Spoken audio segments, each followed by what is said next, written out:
Dear students, welcome to lecture 24. Today's topic is design issues in load balancing approach. The load balancing approach we have discussed in our previous lecture. If anybody missed that video, please watch the load balancing approach method and then come to this lecture. Means you will understand issues in load balancing algorithm when you know what is meant by load balancing approach. Okay, coming to today's topic, issues in load balancing algorithms. So, in order to design a efficient and good load balancing algorithm, it is a difficult task. Why? Because these are the following issues which are difficult to implement for a designing of a good load balancing algorithm. So the design issues are load estimation policy. Means in a load balancing algorithm, we will distribute the load among the different nodes evenly. So how to estimate the load of each node in a particular system is an issue to consider. So this policy determines how to estimate the workload of a particular node of the system. In a system, if there are 3 nodes, how to estimate the workload of N1, N2 and N3. That policy comes as load estimation policy. To which node, what is the workload? We need to estimate. We will see more about this in detail in few minutes. And the second issue is process transfer policy. What it determines? Process transfer means after estimating the load, we need to transfer that process locally or remotely. Means if any lightly loaded node is approached, means we have to transfer the process from heavy loaded node to lightly loaded node. In such a case, how to execute a process transfer locally or remotely. And the third one is state information exchange policy. In this, every time it will check what is the current state of the information, and an exchange policy is required in order to exchange the system load information between the nodes. Okay, between the nodes. We have assumed that there are 3 nodes, N1, N2 and N3. So there is there should be some state exchange policy in order to communicate between what is my node, what is your node, like that. N1, N2 between among the nodes N1, N2 and N3. Like that, state information exchange policy is another issue. And another issue is location policy. It determines to which node a process selected for transfer should be sent. Means this one also, after identifying a particular node, to which node that process should be selected for transfer. Okay.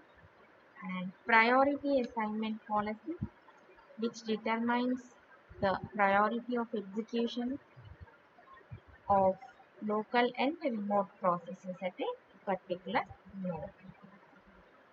So this migration limiting policy is the last issue in designing the load balancing algorithm. That is, migration limiting policy determines the number of times, the total number of times a process can move from one node to another. Migrate is nothing but moving.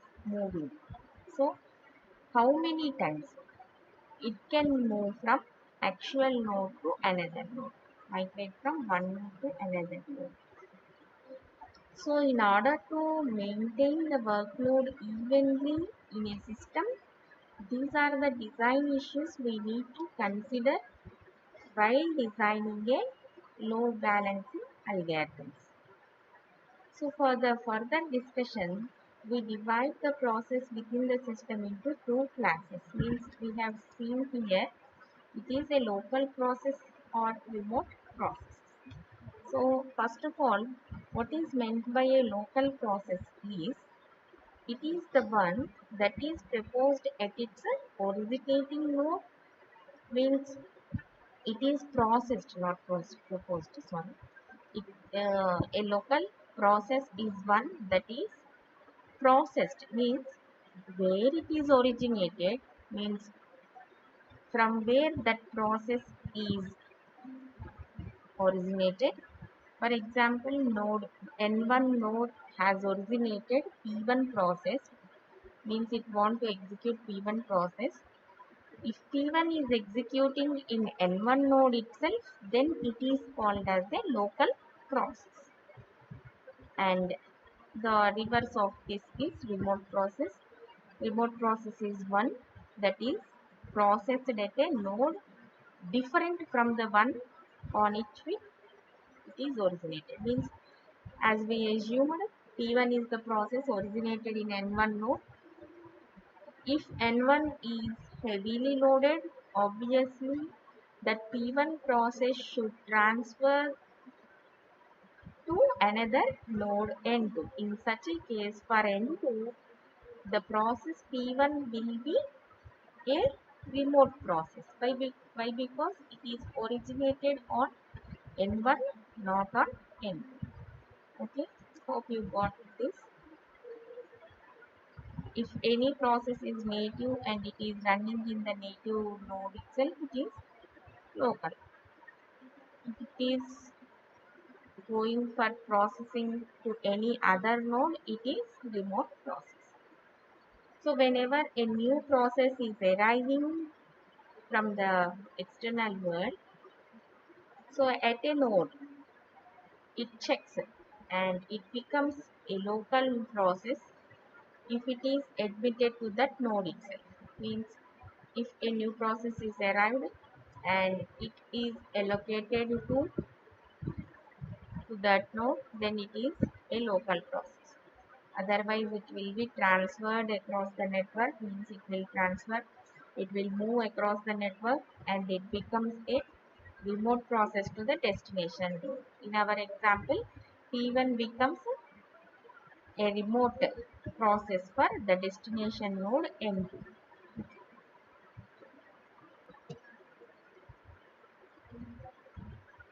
So we will see in detail about these policies. First one is load estimation policy.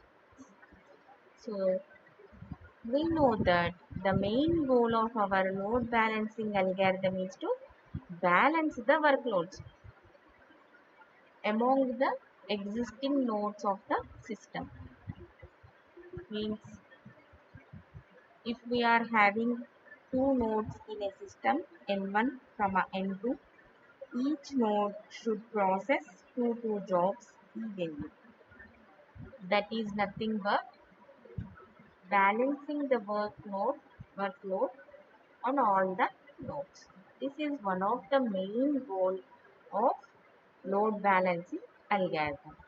So for this purpose, before implementing this algorithm, it is necessary to measure the workload of a particular node.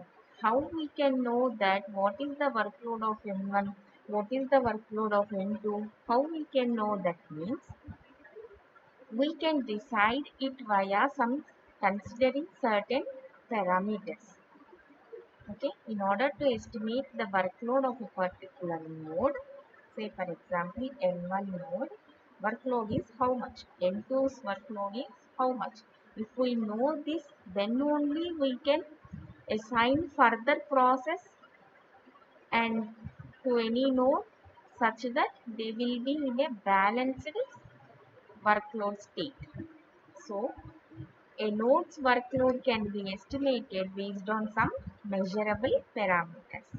So, by considering these, we can estimate the workload. They are total number of processes on the node at the time of node estimation. Means at a point of time when we want to estimate the load on the nodes, at that point of time how many processes are processing by that particular node are tested. Means N1 is processing three jobs, then the total number of processes on N1 node at that point of time will be 3. Like that it estimates for each node. After that, and the second parameter is resource demands of these processes. So what are the resources for running that particular processes are required is another parameter, and instruction mixes of this process, whether that job is a mixed instruction set or not, like that these parameters should be considered. Means the instruction set might be a combination of IO bound instructions and which requires CPU cycles instructions, like that instruction mixture, and the architecture and speed of the nodes processes. So with this we can estimate, means if the speed of the processor is high, then it can execute the jobs in a very less time. Like that we will identify what is the architecture and what is the speed of that particular nodes processor. So all these above measurements for load is often requires the current status of the node, means its calculation must be very efficient, but all these rules are using at a when checking the load estimation, but this is not a correct measure for estimating. So after that, another measure used for estimating a node's workload is the sum of the remaining service times. Means if N1 is assigned with any job P1 and N1 finished that job in less than the estimated time, means for example N1 can finish the job in 5 minutes, that's what the estimation, but it has finished the job in 2 minutes, then we can say that the remaining service time is more than the used time. So in such a case also we can estimate the workload of a node. And in 1981, Bryant and Hinkel has proposed that with the use of these methods, we can estimate the workload. First one is memoryless method. So the first method is memoryless method. See here in this method, it assumes that all the process will have the same expected remaining service time. If a node performs the job in less than the expected time, then we can say that it is efficient and it is running as per our expectations. So, this method assumes that all the processes will have the same expected remaining service time. So these are independent of the time which we are using before. So there is no memory to look at what this job has the remaining service time, and we cannot compare it with the next job. So the use of this remaining service time estimation of process will reduces the load estimation method to that of the total number of process. And the next method is fast repeats. So here this method assumes that the remaining service time of a process is equal to the time used so far. Means if any process P1 takes 5 minutes of the remaining service time, it assumes that it will take again the same time. Means it will assume the fast time and it repeats the same time. That is fast repeat approach. Means if any node takes 10 minutes to run that job, it estimates that the current estimation for that particular load estimation is again 10 minutes. Like that it estimates the depending on the fast repeats. And the third method is the distribution method. So this method is nothing but if the distribution of service times is known, means how much service time is required for the distribution of that particular process is known, then we can use that associated process remaining time as the expected remaining time condition. Means we know that for servicing P1 process, for example, for servicing P1 process, if it takes the service time as 2 minutes, then we can expect that the remaining time can be conditioned to use it for another process, that is distribution method. But all the above discussed methods to estimate the load are not fair in a modern distributed systems. Why? Because in modern distributed systems, even on an idle node, means any node is not doing any job, it is an idle node. So several processes such as mails and news demos, Windows managers, antiviruses, and so on, they all exist permanently. Means that node is not in idle state. Moreover, many of these daemon processes wake up periodically.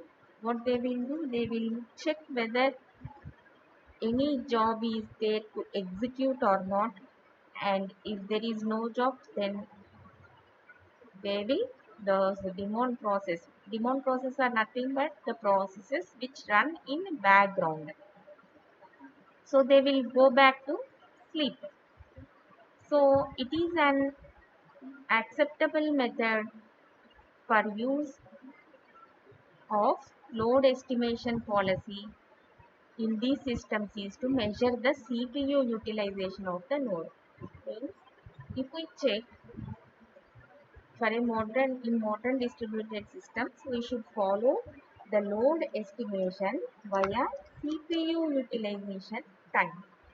How we can get that CPU utilization time is, it is defined as the number of CPU cycles actually executed per unit of real time. We can see, check in your own system also, what is the CPU utilization. So CPU utilization of a heavy loaded node is always greater than the CPU utilization of lightly loaded node, right? When N1 is heavily loaded with 10 number of processes, then the utilization of that particular process CPU is utilization of CPU is more. Why? Because in order to compute all those calculations of 10 processes, the CPU utilization is more.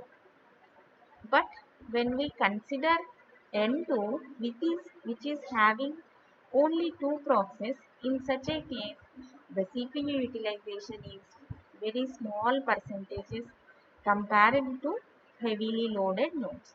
So this can be considered as one of the measure by setting the timer periodically to observe which node's CPU state or CPU utilization is idle or busy, which every time periodically we can check for each node.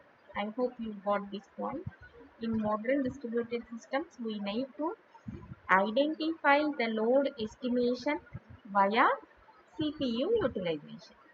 So if node N1 is having more CPU utilization, obviously there will be more number of process and it is heavily loaded. If N2 is having N2 is lightly loaded, then the CPU utilization will be less. If you are writing more and more in a book of white pages, all will be completed writing. If you are assigned with some assignment and you will finish all the 4 pages, means you are writing means heavily loaded. So we can say that parents will think that, oh, my son or my daughter is reading well, like that. They are heavily loaded with, but like that they think like that. For computers also, if CPU utilization is more, then we can say that for that particular node the load is more. Like that we can estimate the load. Okay, this is first policy. Now looking to process transfer policy. After load estimation, we need to transfer that process. So the strategy of this load balancing algorithm is the idea of transferring some processes. So we need to transfer some processes from where? From heavily loaded nodes to lightly loaded nodes for processing, so that it is load balanced. So for that purpose, to facilitate this, it is necessary to devise a policy to decide whether that particular node is lightly or heavily loaded. So for this purpose, these load balancing algorithms are setting one limiting value of its workload. That is nothing but we will call it as a threshold value. So it is used to decide whether the node is lightly or heavily loaded. If the threshold value is if any value is less than this threshold value, then we can say that it is less loaded. If any value is greater than this threshold value, then it is heavily loaded. So limiting value, it is nothing but limiting value. So when a new process at a node is accepted locally for processing, means that process is generated at that node itself locally. If the workload of the node is below its threshold value at that time, means okay, N1 can have 3 threshold, the limiting value is 3. If particular N1 has only 2, it is less than the threshold value. So that particular process can be assigned to N1 itself. Why? Because it is not greater than the threshold value. So it is lightly loaded only. So if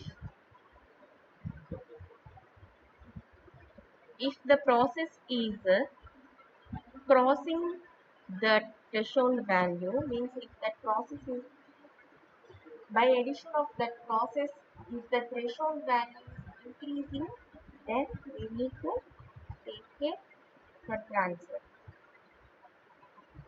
So there are two methods by which we can determine the threshold value of a node. They are static policy and dynamic policy. So in static policy we will have a predefined threshold value for each node. Why? Because we consider the processing capability of each node and we will define a certain threshold value for particular node. Means N1 is having a high-end processor. The threshold value of that N1 process is 10. If N2 is having somewhat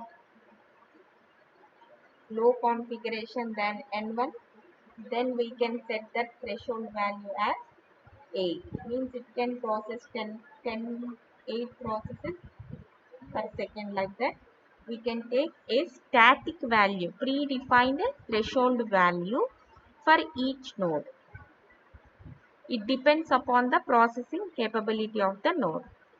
Whereas in dynamic policy of threshold value is calculated from the average workload and a predefined constant. Here we will assume one predefined constant and this threshold value will be calculated from the average workload of out of all the nodes, average workload and the predefined addition of predefined constant.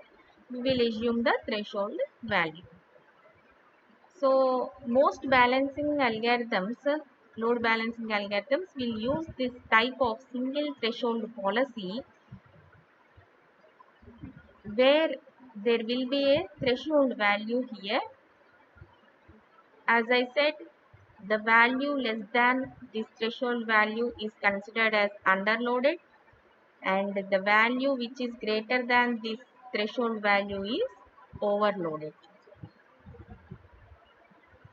So the use of this single threshold value may sometimes become useless. So it may lead to some fruitless process because by adding any one process and if it decides to accept a remote process, suddenly the load may become larger than the threshold value as soon as the remote process arrives this node. So therefore immediately after receiving the remote process, the node should again transfer one or more of its process to some other nodes, right? Okay, already it is executing its process and it is again accepting a remote process as the value is less than the threshold value. It is accepting new process. By accepting that new remote process, suddenly this threshold value may increase and it comes as an overloaded node. In that case, that N1 should transfer its own process, currently running process, to another N2 node. Why? Because it is overloaded. So, they observe that a node should only transfer one or more of its process to another node if there are such a great figures in improving the threshold values. So which improves the performance of rest of its local process. If any case is occurred which is overloaded, in such a case a node should transfer any one or two process to another nodes. Why? Because putting all the nodes in the same node, putting all the processes in the same node may decrease the performance. So to improve the performance, some process should be moved to another node. So a node should accept a remote process only if its load is such that the added workload of processing of the incoming process will not increase the threshold at a once. If it is below under the threshold value, then only it should accept the remote process. So because of this instability in single threshold policy means we don't know by accepting that remote process the threshold value will increase or decrease like that. Because of this instability, the policy designed is double threshold policy. This is the double threshold policy in which it depends upon the high-low policy, means high-low policy. Here we have low mark and high mark. It will be low mark will be below the low mark will be considered as underloaded. From low mark to high mark it will be considered as normal. After high mark it will be considered as overloaded. So the high-low policy uses two threshold values called high mark and low mark. High mark and low mark. So it divides the space of possible load states of a node into three regions. Yes, it is dividing into three regions: underloaded, overloaded and normal. What is overloaded? Above the high mark and low mark values, it is overloaded. So normal, what is the region normal means? Above the low mark and below the high mark value. It is obvious that above the low mark and below the high mark is normal region. So underloaded is below the both values. So what we will do in double threshold policy means when node is in overloaded region, new local process are sent to run remotely, right? In the previous also we have seen that if N1 is overloaded, its own process should be transferred to another node. This is nothing but this one. When node is overloaded in a overloaded region, the new local process, whatever the newly created process originated in that node, should be sent to run remotely, means they should be sent to another node N2. So it requests to accept remote processes are rejected, means it will not accept any further remote processes because it is already overloaded. So if the when a node is in normal region, that is in between that region above the low and below the high, it is normal region. All the new local processes will run locally. It also does not accept the remote processes. It whatever the process which are going on locally, it will run those processes. So in underloaded region, when the node is in underloaded, all the new local processes will run locally and it also accepts the remote processes so that it may go to the normal region, not in a overloaded region. So all the remote processes are also accepted in underloaded region. No remote process are accepted in normal and overloaded. All the local process will run here itself. Underloaded, all the local process will run plus the remote process will also run in underloaded region.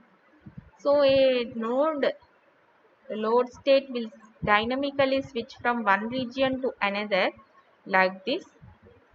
So current load status of the node and the decision to transfer that particular local process is based on the policies.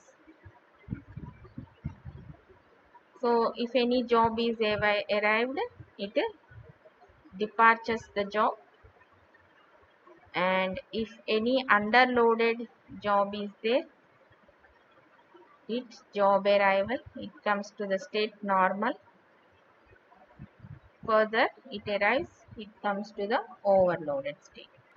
So up to now, from the above two policies, we have decided the load estimation we did, and the process transfer also we have decided.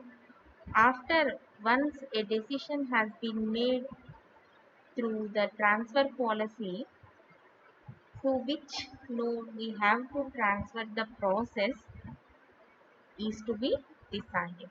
So the destination node for that particular process execution should be selected. This selection, choosing that particular destination node is made by the location policy of scheduling algorithm. So these location policies are threshold method, means in this method, this policy selects some random node and it checks whether the node is able to receive that particular process or not. If it can able to do that job, then it transfers the process. If the node rejects, means if that particular node is already overloaded, another node is to be selected randomly. This continues until it reaches the probe limit. Means we will set some threshold value. Means you can try randomly for 3, 4 times. If that probe limit is 4, after reaching that limit, it cannot try any further nodes. And the next method is shortest method. Means with the low distant nodes are chosen at random and they are polled to determine its load. So this process of transferring to the node which is having the minimum value of workload, it accepts the process. So if any given is not, whenever a node with zero load is encountered, this will not continue with the probing concept. And the another method is bidding method, in which all the node contain managers, means they will send messages to the processes, and there will be contractors who will receive the process. Manager manages the process transfer. So managers will broadcast a request for bid. So what contractors will do, they will respond with the bids, and the manager selects the best offer. Means here the pricing based on the capacity of the contractor node will be sent to the base. Whoever is free and whoever want to execute further jobs on that particular nodes, they can respond. Only the winning contractor is notified and asked whether it accepts that particular process for execution or not. Okay, here full autonomy, independent is there, and this autonomy for the nodes regarding scheduling.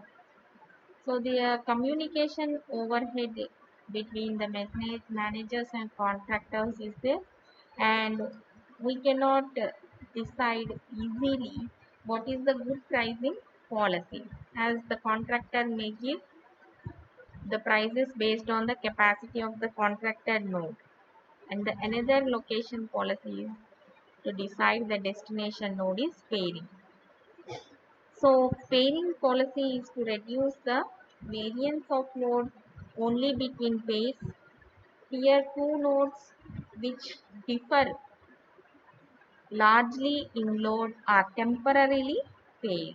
If N2 and N3 are not having much load, they will be paired N2 and N3, so that the pair can take that process and then the migration starts. If the pair is broken as soon as the migration is over, means after completion of that particular process, N2 and N3 will remain act as a normal node itself. And the next policy is state information exchange policy. In this, All the dynamic policies require frequent exchange of state information, but here there are two extra messages which impose some opposite impacts. They are increasing the number of messages gives more accurate scheduling decisions, and it also raises the queuing time of messages. If we go with state information, means every time periodically what is the current status of the nodes in a system is observed. So periodic broadcast will be there after some time, every after some every 1 hour or half an hour it periodically broadcast means it received by all the nodes in the system. Periodic broadcast will be done, and broadcast when state changes. If any state changes, then also another message will be broadcasting that this state has been changed and this node is having lightweight like that, light load like that. It will change, send messages on every state change. On demand exchange and exchange by polling, we will see this one. Periodic broadcast is, I have said no, after certain period of time or a lapse of every t units of time, this node broadcasts the state information.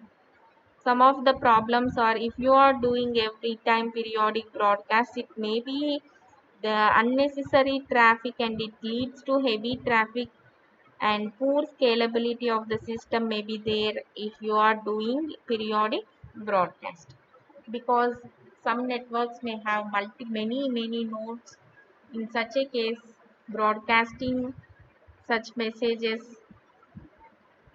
will create a heavy traffic in the system, unnecessary periodic traffic. And broadcast when stage changes, this also broadcasts a message in state change.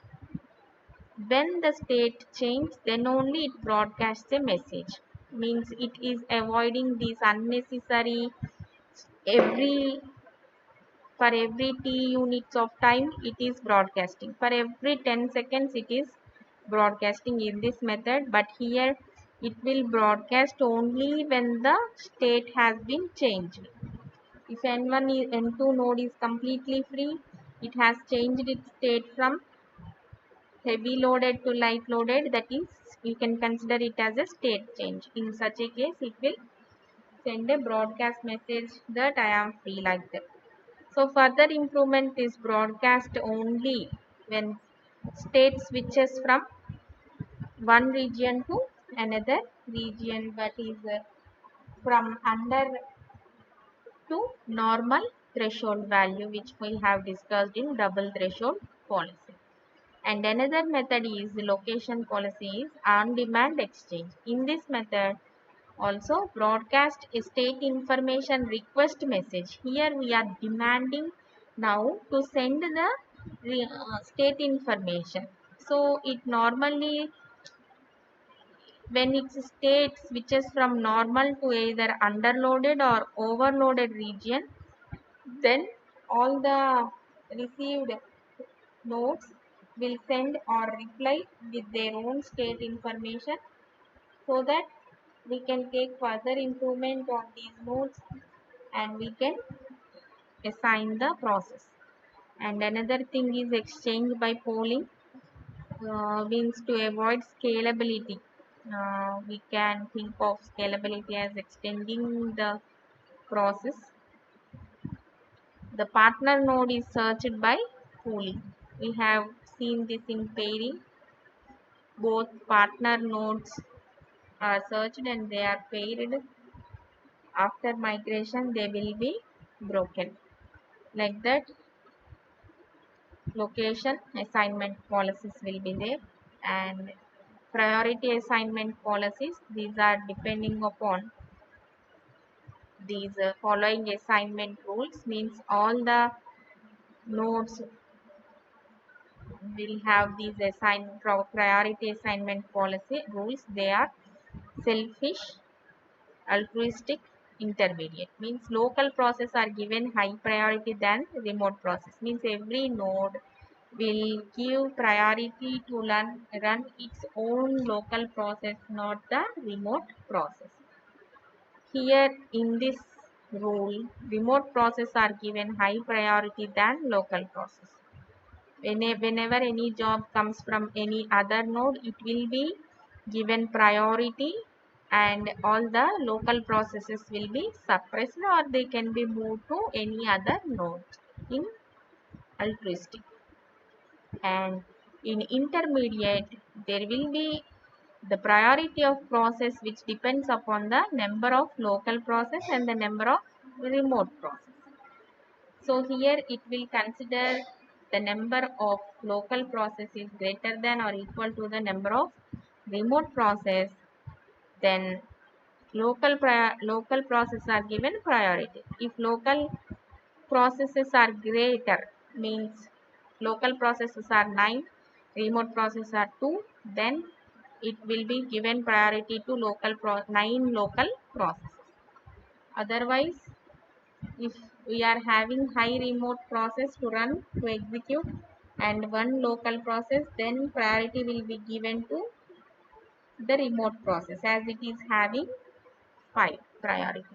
Like that, it will go in intermediate process. So priority assignment policies are these. And the last are migration limiting policies.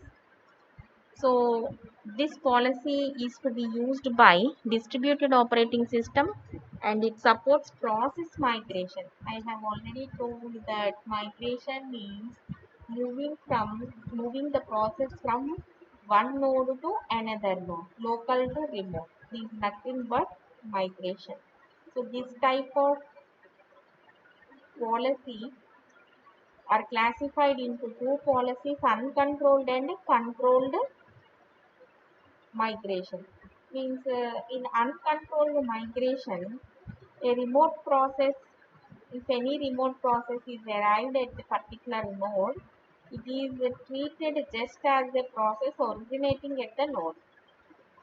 Okay, means any remote process also treated just as a process originating at the node.